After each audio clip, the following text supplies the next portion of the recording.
اجابت کا صحرا عنایت کا جوڑا، دلہن بن کے نکلی دعائے محمد، دعائے خاتم النبیین۔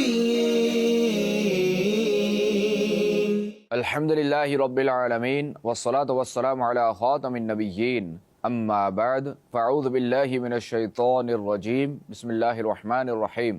الصلاة والسلام علیکہ یا رسول اللہ وعلی آلکہ واصحابکہ یا حبیب اللہ، الصلاة والسلام علیکہ یا نبی اللہ وعلی آلکہ واصحابکہ یا نور اللہ۔ اللہ کریم کے آخری نبی محمد عربی صلی اللہ علیہ وآلہ وسلم نے ارشاد فرمایا، مسلمان جب تک مجھ پر درود پاک پڑھتا رہتا ہے فرشتے اس پر رحمت بھیجتے رہتے ہیں، اب بندے کی مرضی یہ کم پڑے یا زیادہ۔ صلو علی الحبیب صلی اللہ علی محمد صلی اللہ علیہ وآلہ وسلم۔ ناظرین، سلسلہ دعائے خاتم النبیین میں خوش آمدید۔ حضرت امام اوزاعی رحمۃ اللہ تعالی علیہ سے روایت ہے کہ ایک بار رات کے وقت امیر المؤمنین حضرت عمر فاروق اعظم رضی اللہ تعالی عنہ اپنے گھر سے نکلے تو حضرت طلحہ بن عبید اللہ رضی اللہ تعالی عنہ نے انہیں دیکھ لیا اور چپکے چپکے ان کا پیچھا کرنے لگے کہ دیکھوں امیر المؤمنین اس وقت کہاں جا رہے ہیں۔ فاروق اعظم رضی اللہ تعالی عنہ ایک گھر میں داخل ہو گئے، کچھ دیر کے بعد باہر آئے اور پھر ایک اور گھر میں داخل ہو گئے۔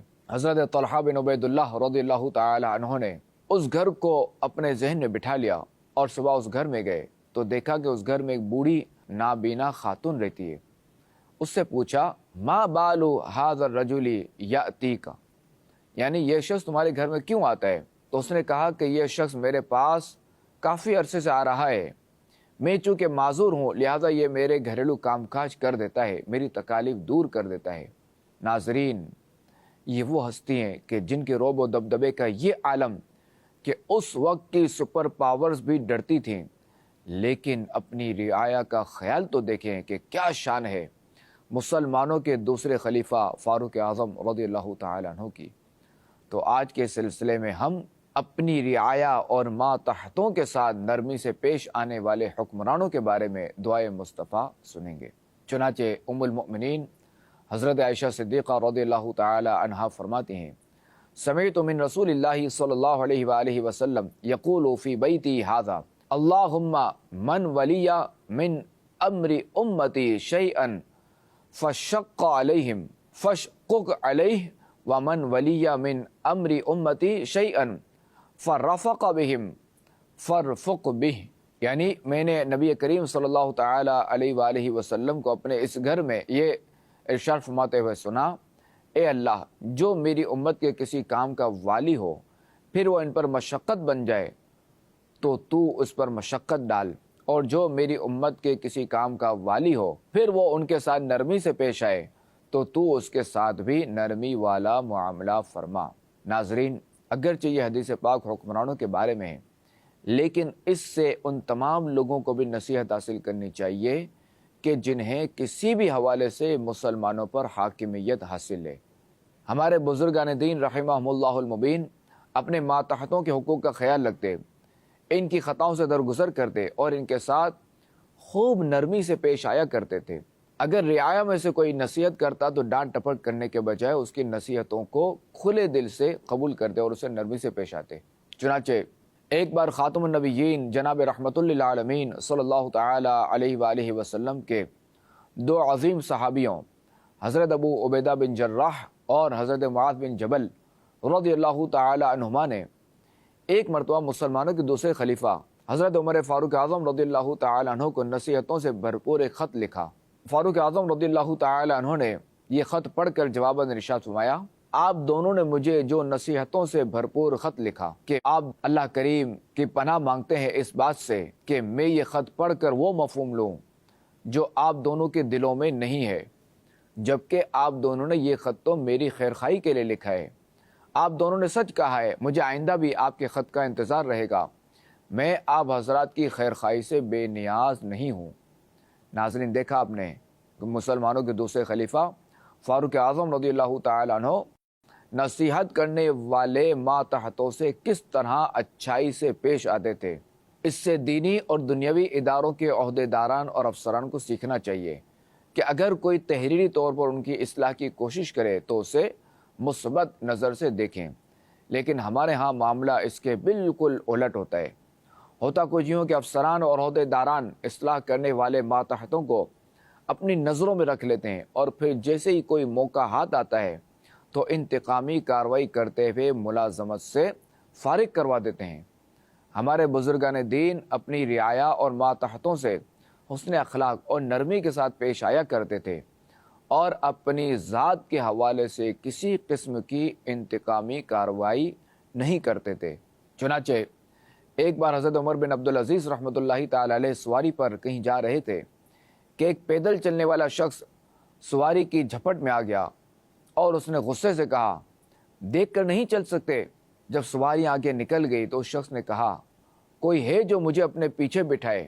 حضرت عمر بن عبدالعزیز رحمۃ اللہ تعالی علیہ نے اپنے غلام سے کہا کہ اس کو اپنے ساتھ بٹھا کر چشمے تک لے چلو۔ رعایا کے ساتھ نرمی سے پیش آنے سے متعلق حضرت عمر بن عبدالعزیز رحمۃ اللہ تعالی علیہ کا ایک اور واقعہ سنیے۔ چنانچہ ایک بار حضرت عمر بن عبدالعزیز رحمۃ اللہ تعالی علیہ رات کے وقت مسجد میں گئے۔ وہاں ایک شخص سو رہا تھا۔ اندھیرے میں اس کو آپ رحمۃ اللہ تعالی علیہ کے پاؤں کی ٹھوکر لگی تو اس نے چلا کر کہا، آ مجنون انتا، یعنی کیا تم پاگل ہو؟ فرمایا نہیں۔ خادم نے اس گستاخی پر اس کو سزا دینی چاہیے، لیکن حضرت عمر بن عبدالعزیز رحمۃ اللہ تعالی علیہ نے روک دیا اور فرمایا، اس نے مجھ سے صرف یہ پوچھا تھا کہ تم پاگل ہو، میں نے جواب دے دیا نہیں۔ تو ناظرین یاد رکھیے کہ جو اپنی رعایا اور ماتحتوں کے ساتھ نرمی اور حسن اخلاق سے پیش آئے گا تو اللہ کریم بھی ایسے حکمران، افسران اور عہدے داران کی عزت میں اضافہ فرمائے گا، اور لوگوں کی نظروں میں ان کے مقام و مرتبے اور قدر و منزلت کو بڑھائے گا۔ لیکن جو اپنی رعایا اور ماتحتوں کو ظلم و زیادتی کا نشانہ بنائے گا، اللہ کریم بھی اس کی پکڑ فرمائے گا۔ دیکھیے کہ اللہ کریم کی پکڑ بڑی سخت ہے، اور جو اس کی پکڑ میں آتا ہے وہ بالکل بھی بچ نہیں پاتا۔ چنانچہ اس ضمن میں ایک عبرت انگیز واقعہ سنیے اور خوب عبرت حاصل کیجیے۔ حضرت وہاب رحمۃ اللہ تعالی علیہ بیان کرتے ہیں کہ کسی ملک میں ایک ظالم و مغرور بادشاہ رہا کرتا تھا۔ اس نے ایک عظیم الشان محل بنوایا اور اس کی تعمیر پر کافی مال خرچ کیا۔ جب تعمیر مکمل ہو چکی تو اس نے ارادہ کیا کہ میں سارے محل کا دورہ کروں اور دیکھوں کہ یہ میری خواہش کے مطابق بنا ہے یا نہیں۔ چنانچہ بادشاہ نے اپنے چند سپاہیوں کو ساتھ لیا اور محل دیکھنے چل پڑا۔ اندر سے دیکھنے کے بعد اس نے محل کے بیرونی حصوں کو دیکھنا شروع کیا اور محل کے ارد گرد چکر لگانے لگا۔ ایک جگہ پہنچ کر وہ رک گیا اور محل کے قریب ایک جھونپڑی کی طرف اشارہ کرتے ہوئے کہنے لگا، یہ ہمارے محل کے ساتھ جھونپڑی کس نے بنائی ہے؟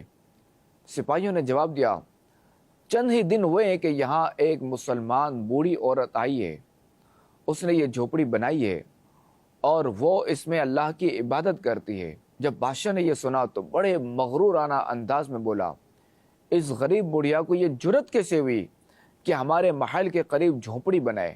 اس کی جھونپڑی فوراً گرا دو۔ چنانچہ حکم پاتے ہی سپاہی جھونپڑی کی طرف بڑھے۔ بڑھیا اس وقت موجود نہ تھی۔ سپاہیوں نے آن کے آن میں اس غریب بڑھیا کی جھونپڑی کو ملیا میٹ کر دیا۔ بادشاہ جھونپڑی گروانے کے بعد اپنے دوستوں کے ساتھ اپنے نئے محل میں چلا گیا۔ جب بڑھیا واپس آئی تو اپنی ٹوٹی ہوئی جھونپڑی دیکھ کر بڑی غمگین ہوئی اور لوگوں سے پوچھا کہ میری جھونپڑی کس نے گرائی ہے؟ تو لوگوں نے بتایا کہ ابھی کچھ دیر قبل بادشاہ آیا تھا، اسی نے تمہاری جھونپڑی گروائی ہے۔ یہ سن کر بڑھیا بہت غمگین ہوئی اور آسمان کی طرف نظر اٹھا کر اللہ کریم کی بارگاہ میں یوں عرض گزار ہوئی، اے میرے پاک پروردگار، جس وقت میری جھونپڑی توڑی جا رہی تھی میں موجود نہ تھی، لیکن میرے رحیم و کریم پروردگار تو ہر چیز دیکھتا ہے، تیری قدرت تو ہر شے کو محیط یعنی گھیرے ہوئے۔ میرے مولا، تیرے ہوتے ہوئے تیری ایک عاجز بندی کی جھونپڑی توڑ دی گئی۔ اللہ کریم کی بارگاہ میں اس بڑھیا کی آہ و زاری اور دعا مقبول ہوئی۔ اللہ کریم نے حضرت جبرائیل علیہ السلام کو حکم دیا کہ اس پورے محل کو بادشاہ اور اس کے سپاہیوں سمیت برباد کر دو۔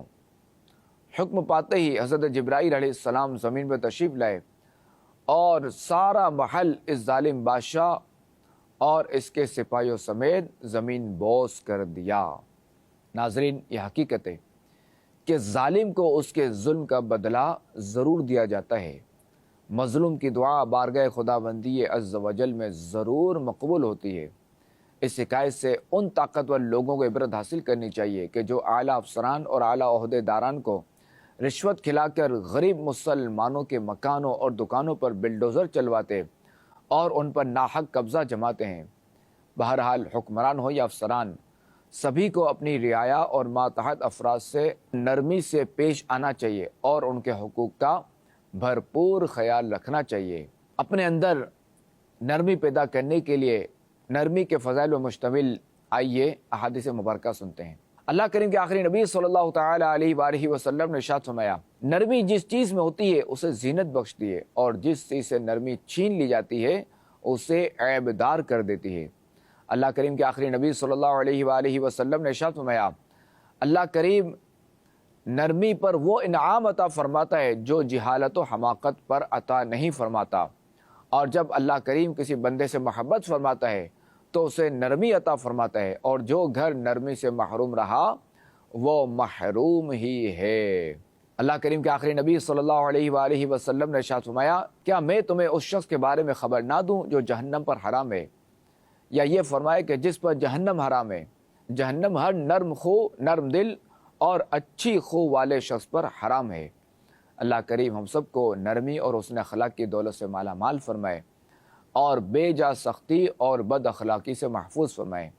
نیز حکمرانوں کو اپنی رعایا کے ساتھ اور افسران اور عہدیداران کو اپنے ماتحت افراد کے ساتھ خوب نرمی اور شفقت برتنے کی توفیق عطا فرمائے، آمین بجاہ خاتم النبیین صلی اللہ علیہ وآلہ وسلم۔ اجابت کا صحرا، عنایت کا جوڑا، دلہن بن کے نکلی دعائے محمد، دعائے خاتم النبیین۔